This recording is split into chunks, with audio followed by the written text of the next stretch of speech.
চৈত্রের সেই বিকেলটা ছিল একদম অন্যরকম। মেঘলা আকাশ, ভ্যাপসা গরম, আর তার উপর হঠাৎ শুরু হওয়া ঝিরঝিরে বৃষ্টি। কিশোরী আর আমি দুজনেই ঠাকুরমশাইয়ের বৈঠকখানায় বসে। ঘরের এক কোণে ধূপদানিতে কড়া গন্ধের ধূপ জ্বলছে। ঠাকুরমশাই একটা পাসিং শো সিগারেট ধরিয়ে জানালার বাইরে তাকালেন। তারপর গম্ভীর গলায় শুরু করলেন আজকের গল্প। আজ সত্যি একটা ঘোরতর কাণ্ডের কথা বলবো কিশোরী। জাতিশ্বরের বিপদ। এমন কাণ্ড আমার জীবনে মোটে দুবার ঘটেছে। সাধারণ মানুষের স্মৃতি এক জন্মের, কিন্তু যার স্মৃতি 2-3 জন্মের বোঝা বয়ে বেড়ায়, তার বিপদ যে কত ভয়ঙ্কর হতে পারে তা ভাবলে আজও গায়ে কাঁটা দেয়। প্রকৃতি মানুষকে সব ভুলিয়ে দেয় বলেই তো মানুষ বেঁচে থাকতে পারে।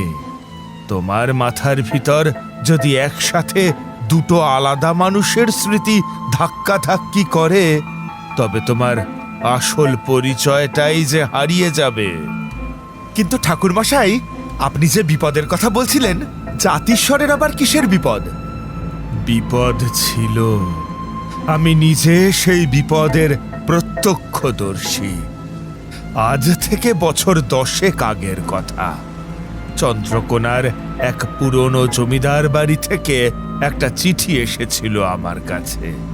লিখেছিলেন হরিপদ মুখোপাধ্যায়, বংশানুক্রমে সেই বাড়ির অনুগত নায়েব। হরিপদ মুখোপাধ্যায়? কিন্তু ঠাকুরমশাই, একটা সামান্য চিঠি আপনাকে কি এমন বিচলিত করলো যে আপনি চন্দ্রকোনা ছুটে গেলেন?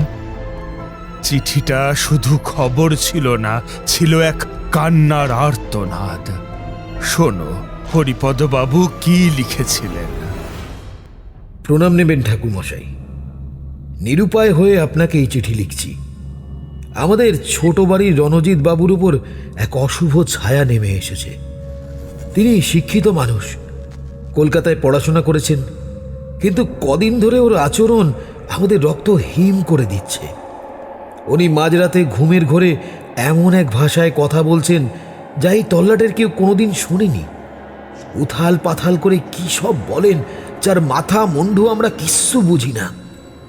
আর যে নামগুলো উনি ধরে ডাকেন, ভৈরব, বিদুর, এ বাড়ি চৌহদ্দিতে তো বটেই, গত 3 পুরুষে কেউ ওই নামের কথাই শোনেনি।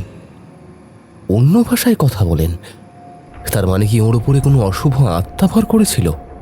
দাঁড়াও কিশোরী, আসল জায়গাটা তো এখনো বলিনি।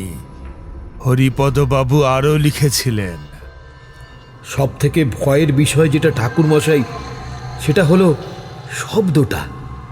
প্রতিদিন রাত ঠিক 1:30 নাগাদ সদর দরজায় ভারী কিছু ধাক্কা দেওয়ার শব্দ হয়।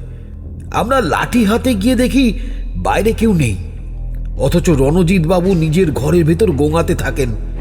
জানালার ওপাশ থেকে একটা ফ্যাঁস ফ্যাঁসে গলার আওয়াজ পরিষ্কার শোনা যায়।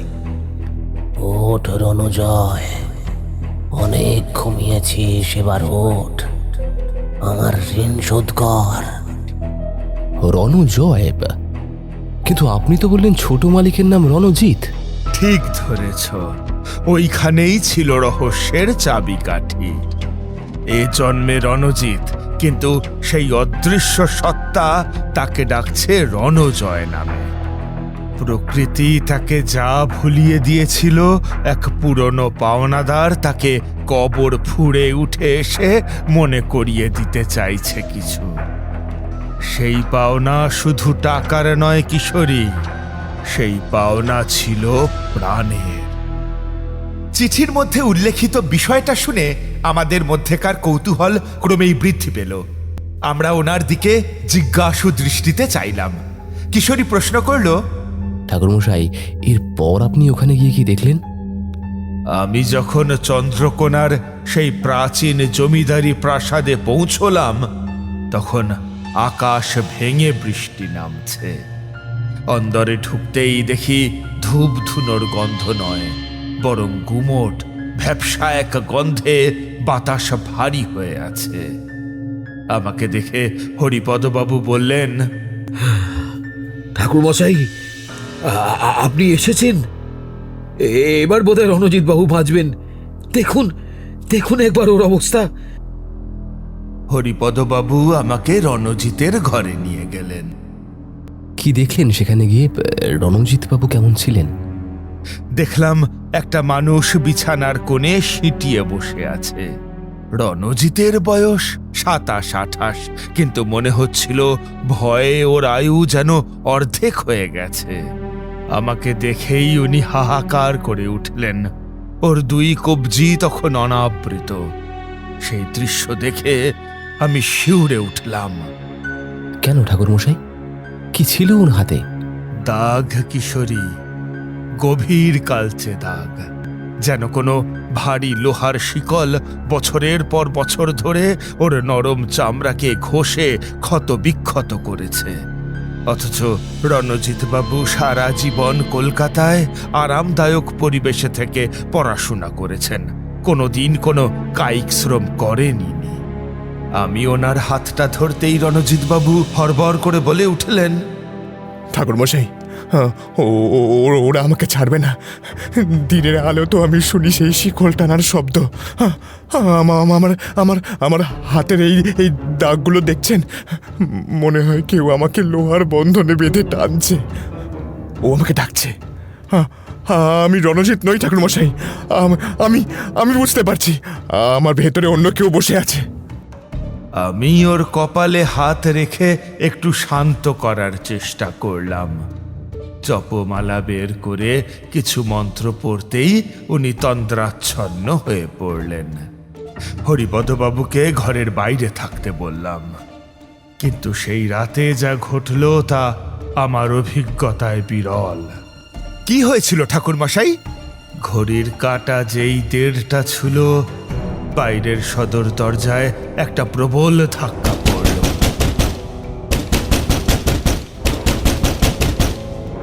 যেন কোনো পাহাড়ি পাথর এসে দরজায় আছড়ে পড়েছে। জানালার বাইরে সেই অতিপ্রাকৃত ফ্যাসফ্যাসে গলার গর্জন শোনা গেল। সময় শেষ রণজয়, ঋণ শোধ কর। তারপর রণজিৎ বাবু কি জেগে উঠলেন? জেগে উঠল শুধু তাই নয়, কিশোরী রণজিৎ যেন রূপান্তরিত হলো। হঠাৎ বিছানার ওপর সোজা হয়ে বসলেন। ওনার চোখের মণি উল্টে গিয়ে একদম সাদা, মুখ দিয়ে লালা ঝরছে, আর সেই মৃদুভাষী রণজিতের কণ্ঠস্বর বদলে গিয়ে গম্ভীর কমকমে আওয়াজ বেরোচ্ছে। ওনার গলার শিরাগুলো দড়ির মতো ফুলে উঠেছে।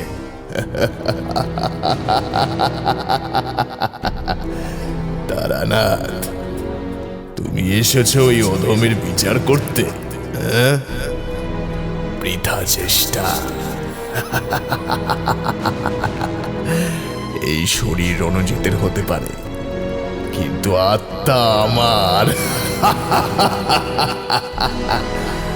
আমার নাম রণজয়। আজ থেকে 250 বছর আগে রাজশাহীর সোনা মন্দিরে আমার মৃত্যু হয়েছিল। আমি সেই অভিশপ্ত সেনাপতি যে বিশ্বাসঘাতকতা করেছিল। রাজশাহীতে সেনা মন্দির, সেনাপতি রণজয়।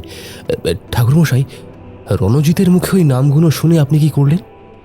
এটা তো কোনো সাধারণ ভূতের উপদ্রব নয়। ঠিক ধরেছ।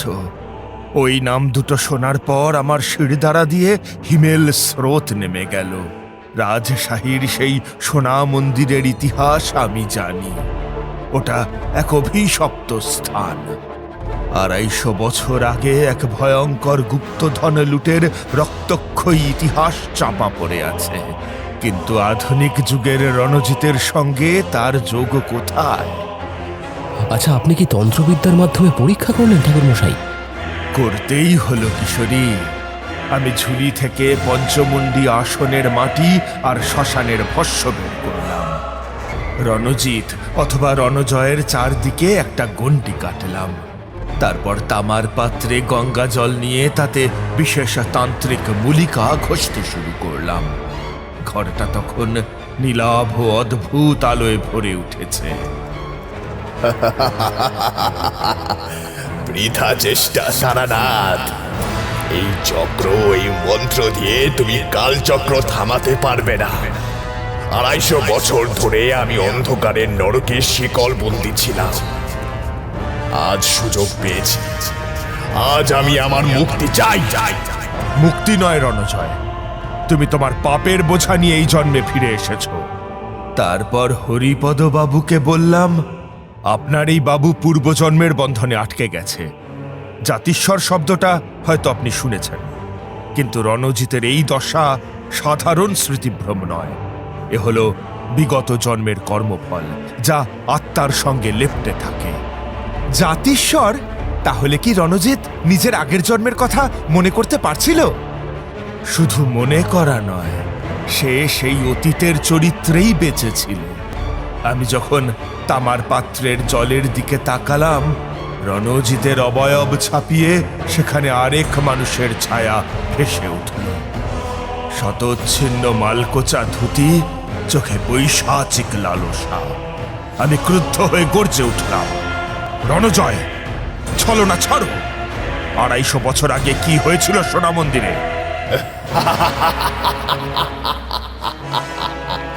শুনবে? তবে শোনো তারানাথ, রণজিৎ তো শুধু খোলস। 250 বছর আগে আমি ছিলাম রণজয়। রণজয় ঘরামি। লোকে আমায় রাজমিস্ত্রি জানত, কিন্তু আমার আসল ব্যবসা ছিল মন্দিরের গুপ্তধন আর নিষিদ্ধ জিনিসের চোরা চালান। আমার সঙ্গী ছিল পরম মিত্র বিধুর। বিদুর? সেও কি এই চক্রান্তে ছিল? বাধা দেবেন না হরিপদ বাবু, ঘোর কেটে যাবে। বিধুর আমাকে বিশ্বাস করেছিল। সোনা মন্দিরের গোপন কক্ষের খবর ওই দিয়েছিল। অভিযানের জন্য নিজের সর্বস্ব বিক্রি করে আমায় টাকা ধার দিয়েছিল। শর্ত ছিল একটাই, লাভাংশে সমান ভাগ। কিন্তু মোহরের ঝিলিক দেখে আমার রক্তে বিষ চড়ে গেল। সব নিয়ে পালিয়ে গেলাম। বিধুরকে ভিখিরি বানিয়ে পালাতে গিয়েও সে আমাকে ধরে ফেলল। তারপর কি হলো? সেই নির্জন প্রান্তরে বিধুর আমাকে আক্রমণ করলো। মরার আগে রক্তে ভিজে মাটির উপর পড়ে থাকতে থাকতে সে চিৎকার করে বলল, রণজয়, তুই আমাকে প্রতারিত করলি। এই হত্যার পরেও আমি তোকে ছাড়বো না, মনে রাখিস। পরের জন্মে আমি আবার ফিরে আসব। আমার পাওনা আমি আদায় করেই ছাড়বো। মরার আগে এমন ভয়ঙ্কর প্রতিজ্ঞা? হ্যাঁ, মানুষের শেষ প্রতিজ্ঞা মহাকাশে খোদাই হয়ে থাকে। ঠিক তখনই রণজিতের জানালায় লাল হাতের ছাপ ফুটে উঠল। বাইরে সেই ফ্যাস ফ্যাসে কণ্ঠস্বর, আমি এসেছি রণজয়। 250 বছর ধরে অপেক্ষা করছি। এবার আমার পাওনাতে, আমার টাকা, আমার বিশ্বাস, আমার প্রাণ। দেখুন ঠাকুর মশাই, ও জানলা ভাঙছে। ও রাতে কুঠার, ও আমাকে নিতে এসেছে। সর্বনাশ! তাহলে রণজিৎ জাতিস্বর হওয়া মানে শুধু স্মৃতি নয়, এটা একটা অসমাপ্ত প্রতিহিংসার দায়। তারপর কি হলো ঠাকুরমশাই? আমি মুহূর্তে সিদ্ধান্ত নিলাম। হরিপদ বাবুকে বললাম, বিষয়টা এখন আর স্মৃতির নয়, এ জন্মের ওপার থেকে বয়ে আসা রক্ত ঋণ। বিধুর শান্ত হবে না। রণজিৎকে বাঁচাতে হলে আমাকে সেই অশরীরী প্রতিজ্ঞা ভাঙতে হবে, নইলে আজ রাতেই বিধুর দেওয়াল চিরে ঢুকে ওর পাওনা নেবে। সর্বনাশ! কিন্তু কি করবেন? 250 বছরের ক্রোধ কি মন্ত্রে শান্ত হবে? হবে জন্মস্মৃতি বন্দন তন্ত্র। রাজশাহীর সোনা মন্দিরের পাপ আজ এই গ্রামের সীমানায় পুরনো তারা মন্দিরের পাশ দিয়ে বয়ে যাওয়া নদীর গর্ভে বিসর্জন দিতে হবে।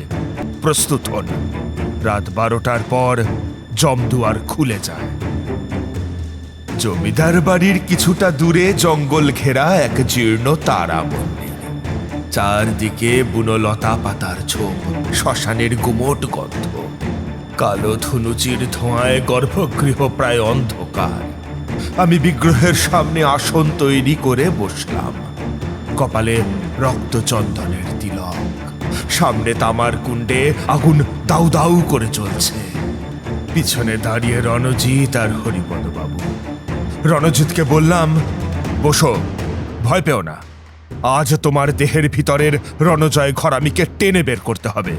ভয় পেলেই সে তোমাকে গ্রাস করবে। ঠাকুর মশাই, আমি শুনতে পাচ্ছি জঙ্গলের ঝাড় পাতার জঙ্গলের ঝাড় পাতার ওপর দিয়ে কেউ হেঁটে আসছে। ও আসছে, ওর কুঠারটা মাটিতে ঘষতে ঘষতে আসছে। হঠাৎ মন্দিরের ভিতর দিয়ে এক হাড় হিম করা বাতাস বয়ে গেল। ধুনুচির ধোঁয়াগুলো কুণ্ডলি পাকিয়ে অশুভ আকার ধারণ করলো। এক ফ্যাস ফ্যাসে কণ্ঠস্বর বাতাসে প্রতিধ্বনিত হতে লাগলো। রণজয়, তুই লুকিয়ে আছিস। মন্দিরের আড়ালে তুই মুক্তি পাবি ভাবছিস? 250 বছর ধরে আমি এই আর্তনাদ শোনার জন্য মৃত্যুর পরেও জেগেছিলাম। আমি চোখ বুজে মন্ত্রোচ্চারণ করতে শুরু করলাম। ওং হ্রিং ক্লিং অমৃতিবন্ধন শমনায় অতিতং বন্ধায় বন্ধায়। মন্ত্র পড়ার মাঝেই আমি এবার হঠাৎ গলার স্বর সপ্তমে তুলে চিৎকার করে বললাম, বিধুর, সামনে আয়, ছলনা ছেড়ে সামনে আয়।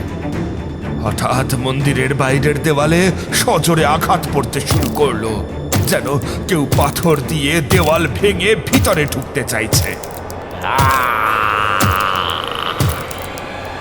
আমার এই রিঞ্জা, আগের জন্মের বিশ্বাসঘাতকতার প্রতিশোধ আমি চাই এই জন্মে তারানাথ। এই বিশ্বাসঘাতককে আমার হাতে ছেড়ে দাও, ওর ঘরের রক্ত দিয়ে আমার তৃষ্ণা মিটবে। ঠাকুর মশাই, জানলার কাছে ওটা কি? একটা একটা কালো ছায়া, ওর হাতটা পচে খসে পড়ছে। হরিপদ বাবু, নড়বেন না, বাইরে যাবেন না। মন্দিরে বিগ্রহের সামনে দাঁড়িয়ে থাকার ক্ষমতা ওই ছায়ার নেই। বিধুর, তুই যা চাইছিস তা রণজিতের কাছে নেই। রণজিৎ মরেছে রাজশাহীর মাটিতেই, এ কেবল তার খোলস মাত্র। হঠাৎ মন্দিরের প্রদীপগুলো একসাথে দপ করে চলে উঠে নিভে গেল। রণজিতের চোখ দুটো উল্টে গিয়ে সাদা হয়ে গেল, মুখ দিয়ে ফেনা বেরোতে শুরু করলো। সোনা, সব সোনা আমার। বিধুর, ওই সোনা আমি কাউকে নিতে দেব না, কাউকে নিতে দেব না। ধপ করে রণজিৎ মন্দিরের চাতালে অচৈতন্য হয়ে লুটিয়ে পড়ল। ঠিক সেই মুহূর্তে মন্দিরের ভাঙা জানালার জালি ছিঁড়ে একটা কুচকুচে কালো ধোঁয়ার অবয়ব ঘরের ভিতরে ঢুকতে চেষ্টা করলো। বাতাসে কাঁচা মাংস আর ভিজে মাটির বিশ্রী গন্ধ ছড়িয়ে পড়ল। ঠাকুর মশাই, ওটা ভিতরে ঢুকে আসছে। ওটা ওটা মানুষ নয়, ওটা সাক্ষাৎ যম। আমি বিদ্যুৎ বেগে নিজের ঝুলি থেকে এক মুঠো কালো সর্ষে আর লাল সুতো বের করলাম। তারপর হরিপদ বাবুকে সাবধান করে দিয়ে বললাম, হরিপদ বাবু, সরবেন না। মরণ বৃত্ত সম্পূর্ণ না হওয়া পর্যন্ত শ্বাস বন্ধ করে দাঁড়িয়ে থাকুন। আমি বিড়বিড় করে মন্ত্র পড়তে পড়তে রণজিতের অচৈতন্য দেহের চারধারে সম্বরীর ধুলো আর মন্ত্র ফু দেওয়া সর্ষে দিয়ে একটা নিখুঁত বৃত্ত আঁকলাম। তারপর লাল সুতোটা দিয়ে চারিদিকের 4টে খুঁটির সাথে বন্ধন তৈরি করলাম। বিধুর ছায়ামূর্তি বৃত্তের ঠিক বাইরে এসে থমকে দাঁড়ালো। ধোঁয়াটে অবয়বটা ধীরে ধীরে স্পষ্ট হতে লাগলো, এক বিভীষিকাময় রূপ। মাথার অর্ধেকটা পোড়া, চামড়া ঝুলে পড়েছে, বাঁদিকের চোখটা নেই, কেবল একটা অন্ধকার গর্ত। উপরের ঠোঁটটা মাঝখান দিয়ে চেরা, যার ভিতর দিয়ে হলদেটে দাঁতগুলো বিকটভাবে বেরিয়ে আছে। এই সামান্য গণ্ডি দিয়ে আমাকে আটকাতে পারবে না তারানাথ।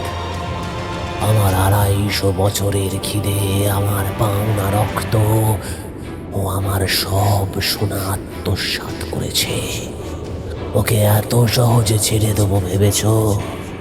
তুমি যদি পথের কাঁটা হও তাহলে তোমাকেও শেষ করে দেব। বিধুর, তুই যার রক্ত চাইছিস সে রণজয় ঘরামি 250 বছর আগেই ছাই হয়ে গেছে। এই রণজিৎ তো এক নিষ্পাপ প্রাণ। একজনের পাপের শাস্তি অন্যকে দেওয়া কি ধর্মের কাজ? ধর্ম? যে বন্ধুত্বে বিশ্বাস করে লড়তে হয় তার কোনো ধর্ম নেই। আমি ওকে নিয়ে যাবই। ওর হৃৎপিণ্ডটা ছেড়ে আমি রাজশাহীর সেই মন্দিরের মাটিতে পুঁতব। আমি আগুনের কুণ্ডে এক মুঠো বিশেষ মন্ত্রপুত গুঁড়ো ছুঁড়ে দিলাম। মুহূর্তেই নীল শিখা দাউ দাউ করে উঠল। সাবধান বিধুর, আমি মৃতিবন্ধন তন্ত্র প্রয়োগ করেছি। তুই যদি এই বৃত্ত স্পর্শ করিস তবে তোর আত্মা অনন্তকালের জন্য এই শ্মশানের জঙ্গলে স্তম্ভিত হয়ে যাবে। কোনো দিন আর মোক্ষ পাবি না।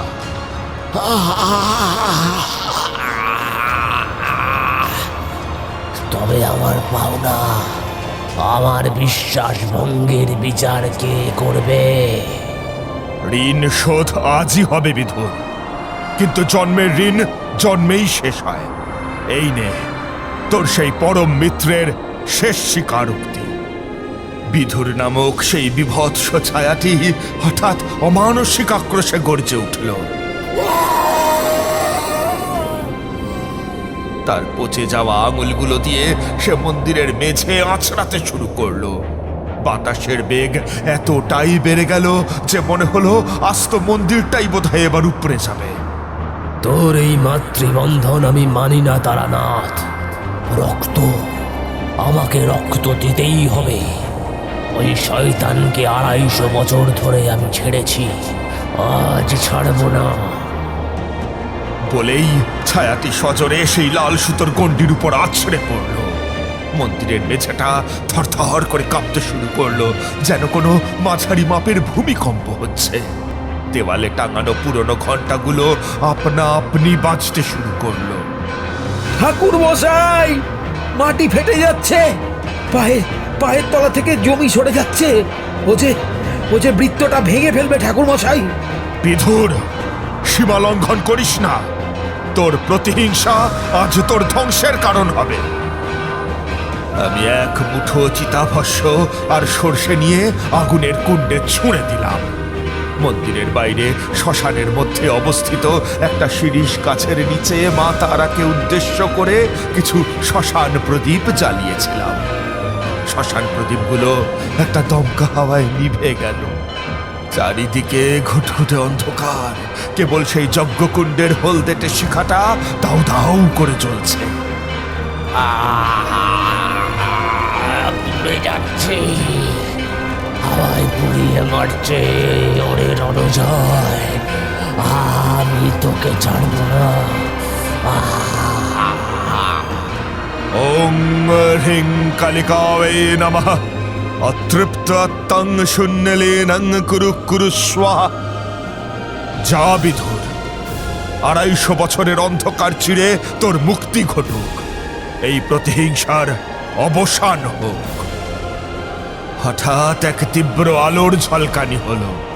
অদৃশ্য এক বিশাল মহাকর্ষীয় টানে বিধুরের সেই কালো অবয়বটা কুণ্ডলি পাকিয়ে শূন্যে উঠে গেল। মন্দিরের ছাদ চিড়ে সেই ছায়াটা আকাশের নীলিমায় মিলিয়ে গেল। তারপর সব নিঝুম।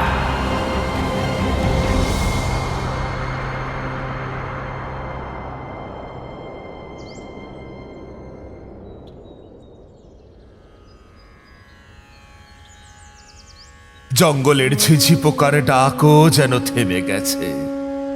ক্রমেই রাতের আধার কেটে হলো ভোর। মন্দিরের চাতালে সকালের নরম আলো এসে পড়েছে। রণজিৎ ধীরে ধীরে চোখ মেলল। তার চোখ এখন স্বচ্ছ। সেখানে আর সেই পৈশাচিক লালসা বা রণজয়ের ছায়া নেই। ঠাকুর মশাই, আমি কোথায়? আমার বুকটা এত এত হালকা লাগছে কেন? মনে হচ্ছে কয়েক জন্ম ধরে বয়ে চলা এক বিশাল পাথর আজ আজ শরীর থেকে নেমে গেল।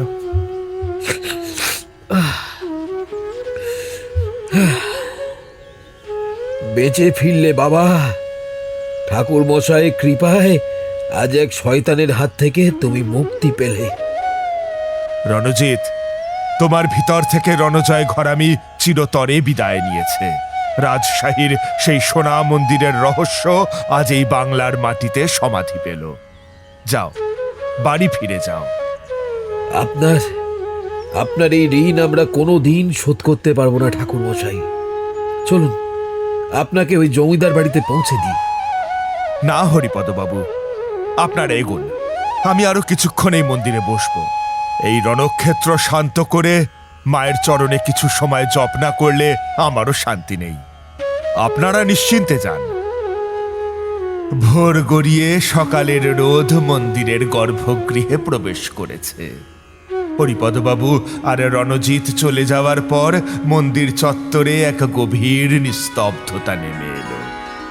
আমি বিগ্রহের সামনে থিতু হয়ে বসলাম। 250 বছরের জমাট বাঁধা অন্ধকার সরাতে শরীরের অনেকখানি তেজ ক্ষয় হয়েছে, কিন্তু মনটা আজ বড় শান্ত।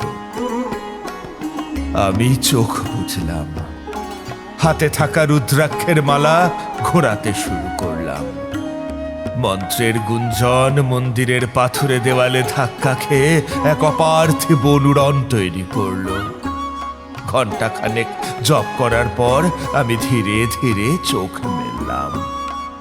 স্থির দৃষ্টিতে মা তারার বিগ্রহের দিকে দুহাত জড়ো করে বললাম, মা দয়াময়ী, রণজিতের শরীর থেকে তো প্রেতাত্মা বিদায় হলো, কিন্তু ওই অভিশপ্ত জমিদার বাড়ির প্রতিটি ইটে 250 বছরের হাহাকার লেগে আছে।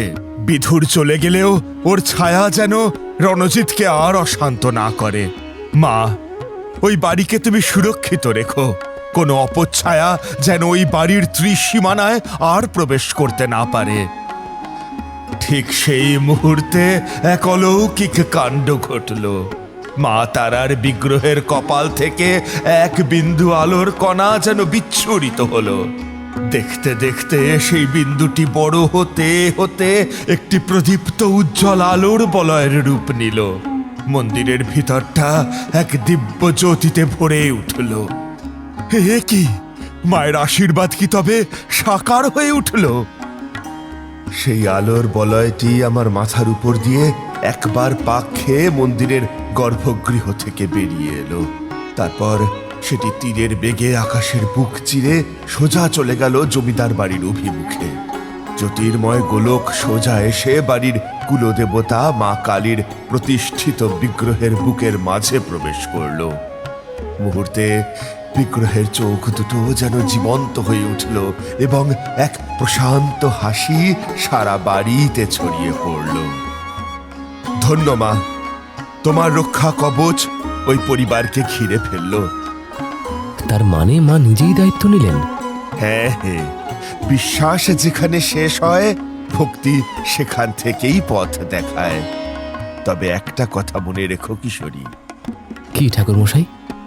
জাতিস্বর হওয়া সহজ নয়, কিন্তু তার চেয়েও ভয়ঙ্কর হলো যখন কেউ আগের জন্মের কোনো অশুভ প্রতিজ্ঞা নিয়ে ফিরে আসে। সেই প্রতিহিংসার আগুন থেকে বাঁচতে হলে একমাত্র ঈশ্বরের আশীর্বাদই সম্বল। ঠাকুরমশাই চুপ করলেন। বাইরে একটা রাত জাগা পাখি ডেকে উঠল। আজকের আসর এখানেই সমাপ্ত হলো। আমরা উঠে দাঁড়ালাম। ঘড়ির কাঁটায় বেজে গেছে রাত 8টা। ঘন্টা 2 কেটে গেল। হ্যাঁ, আপনার অভিজ্ঞতার কাহিনী তো শুনতে শুনতে একেবারে ওই জগতেই চলে যাই, তাই আর সময়ের হিসেব রাখি না। আমার কি মনে হয় জানেন ঠাকুর মশাই, আমাদের শোনানোর জন্য আপনার জীবনে এমন অভিজ্ঞতা হয়েছিল। কি দারুণ রোমহর্ষক অভিজ্ঞতা, কি বলো বিভূতি? যা বলেছ কিশোরী, জাতিস্বর বলে কথাটা শুনেছিলাম, কিন্তু জানতে পারলাম পুরো বিষয়টা। আচ্ছা ঠাকুরমশাই, একটা ধোঁয়াশা রয়ে গেল।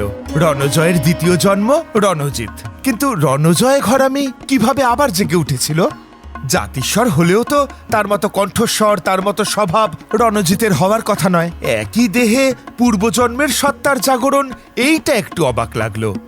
আমাদের এই দেহে যে আত্মা বিরাজ করে, সে অনেক সময় জন্মের শত্রু কিংবা মিত্রের আন্তরিক ডাকে নিজের সত্তা ফিরে পায় ক্ষণিকের জন্য। আর রণজিৎ তো ছিল জাতিস্বর, সে ওই ডাক শুনেছিল এবং তার মধ্যেকার রণজয় ঘরামি জেগে উঠেছিল। তবে এটার রহস্য আমি নিজেও ভেদ করতে পারিনি আজ অবধি। সবই করুণাময় ঈশ্বরের বিধান, আমরা তো নিমিত্ত মাত্র। আমাদের এই গল্প যদি আপনাদের ভালো লেগে থাকে তাহলে অবশ্যই লাইক করবেন এবং শেয়ার করবেন। যারা চ্যানেলটিতে নতুন তারা অবশ্যই সাবস্ক্রাইব করুন। শুধু বেল আইকনটি টিপে নোটিফিকেশন অন করে দিন, যাতে আমাদের পরবর্তী কাজগুলোর খবর সবার আগে আপনার কাছে পৌঁছয়। ধন্যবাদ।